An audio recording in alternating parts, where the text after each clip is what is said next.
So a couple of weeks ago, I uploaded a video on coloring SVGs. And the problem that I was attempting to solve was the problem of the 10,000 character limit in Webflow's HTML embeds, which makes it very difficult to color an SVG as an inline element in Webflow. The approach that I took was a bit different. The approach was to use CSS filter effects to turn the image from black to whatever color I want. Today, I discovered there is an even better solution. And I wanted to share that straight away because I'm quite excited about it and some of the things that I've learned. In the forums, in one of the discussions about overcoming the 10,000 character limit, one of the forum members mentioned the use of Lotties to solve the SVG embed problem. Now, I didn't give any details on how to do that, but it got me thinking because I have not played with Lotties hardly at all. And I wanted to see what they were capable of. So as I began exploring them, I learned a lot about Lotties, what they are, how they work, and what they're capable of. And I wanted to share those findings, in particular because they are a great way to overcome that 10,000 character limit, to store your SVGs into assets, and to still have full coloring control with your CSS. So let's look at how to do that. If you're not familiar with Lotties, it is an animation format. It's a JSON-based animation format that describes a vector object with the possibility, the optional possibility of animation rules. And it is one of the tools you can use to generate these JSON Lottie files is Adobe After Effects. So if you are big into animation, or if you have a project that needs animation, this is a great way to do it. And Webflow has built-in support for it. Now, that support comes in the form of a Lottie element. So I'm going to insert a Lottie element, which is this bouncing ball thing here. Click that, and immediately I can see it takes some sort of resource, in this case a Lottie sequence, and it has some options: looping, play in reverse. I can set a total duration, and I can render it as either SVG or canvas. Now that's immediately interesting, right?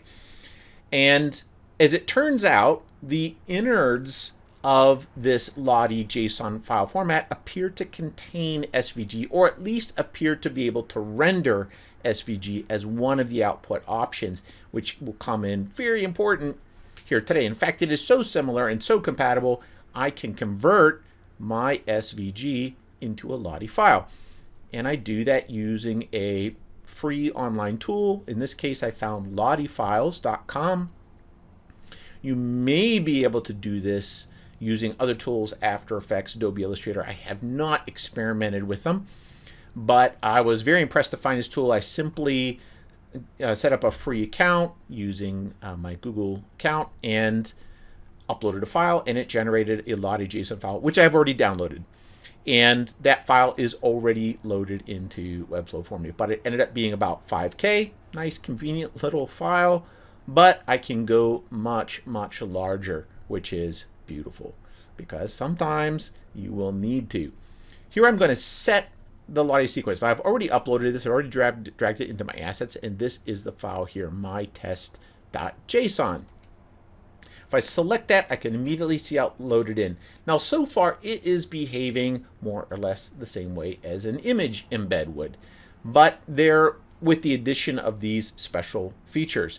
But you'll see that it is so much more. It is the closest thing Webflow has to an SVG element, which is something you'll see in the wishlist forums. I've probably authored at least one wishlist item for an SVG element for this exact reason. And Lotties are really working amazingly well for it. In fact, I would love it if Webflow would just allow me to directly import an SVG and still have much of the same capability that I'm getting from the Lottie player. So what is Lottie? Lottie is a JSON format that defines vector artwork and animation rules, and there is a player.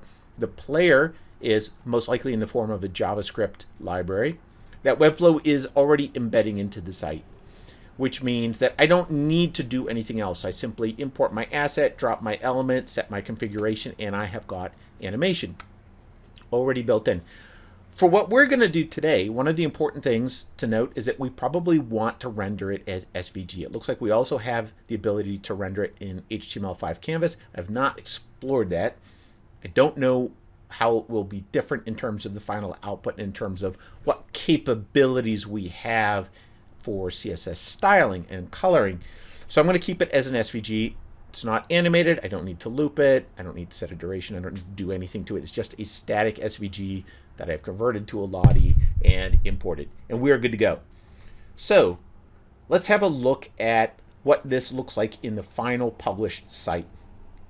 Remember, I went from SVG to JSON, embedded it.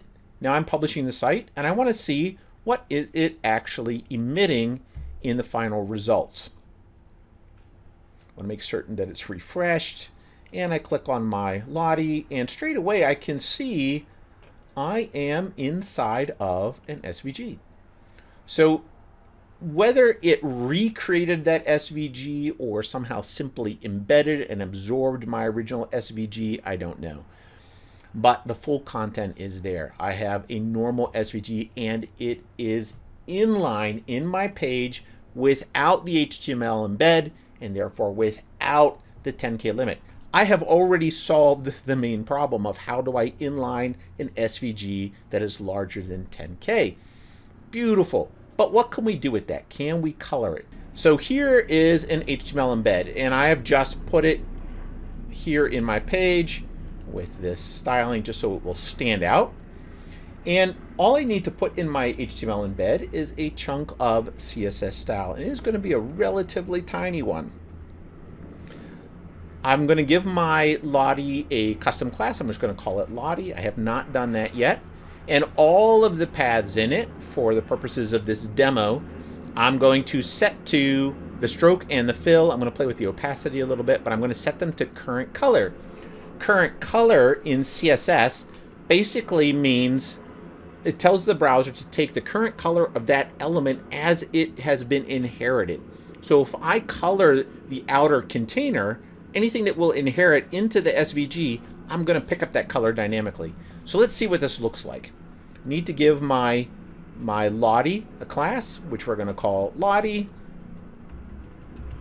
just to keep it simple for now. And straight away, I'm inheriting the current color. The current color of this element is inheriting as well, and is defaulting to gray.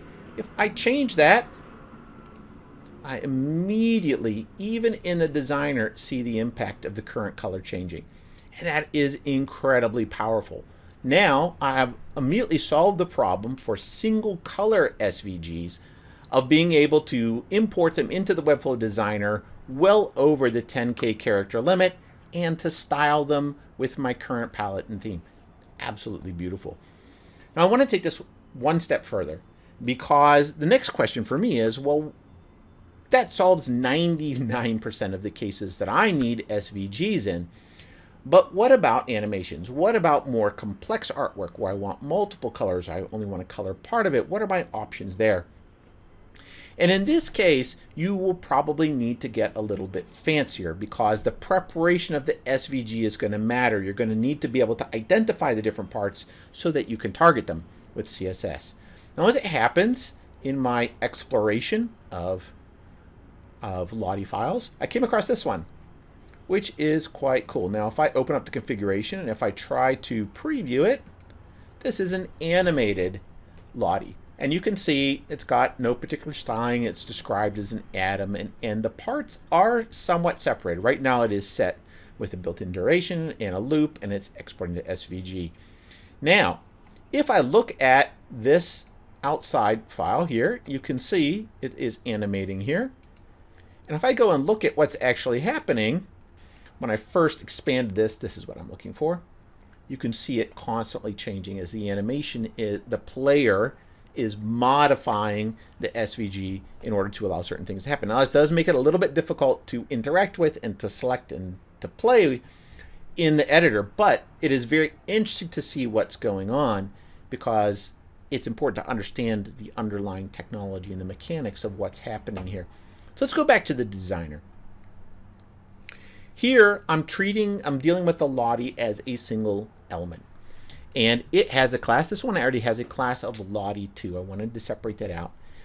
In this same exact approach, I can apply CSS style to this second Lottie. And in the case of this particular SVG, it has some subclasses in it, such as core and spin. And I'm able to select the paths there. And for example, here I've got current color, and here I've got another path which is called spin. All the paths in this part of the Lottie of the SVG, right, is going to be dark gray. And I can change things like opacity. I can probably change stroke thickness. I have not played really with the possibilities at all. My main interest was answering the question, can I inherit the current color? Let's see what this looks like. I've got this item selected. If I change the current color, what's going to happen? Okay, now you can see straight away that I was able to inherit current color just to a specific part of the SVG by specifying that. And it all comes down to the structure of the original SVG that you've created, how you've classed it, how you've targeted different parts of it, and what your SVG is telling it to do. Now, unfortunately, to my knowledge, there is not a way for browsers to inherit things like current background color or current line color or other element specific CS attributes. And I do hope it will go that way, because this is quite exciting in how easy it is for me to inherit that property into my element without knowing what it is. And the browser takes care of that for me. CSS has come a long way since the web first started. But even with that ability alone, I have the ability to modify and brand parts of my Lottie, parts of my SVG very, very conveniently, even if it is animating. And I find that really, really spectacular. So at the end of the day, I think that my solution from a few weeks ago using CSS filter effects is probably not a solution I am going to use very much. This was so easy to do and gave me so much flexibility. The only time I would probably consider going back to the CSS filter effects approach is if for some reason I am unable to convert an SVG to a Lottie. To my knowledge, I've never seen that as a problem. I've never encountered it as a problem. I've never heard of it as a problem. I'm hopeful it will never be a problem, but it is great to have a better solution.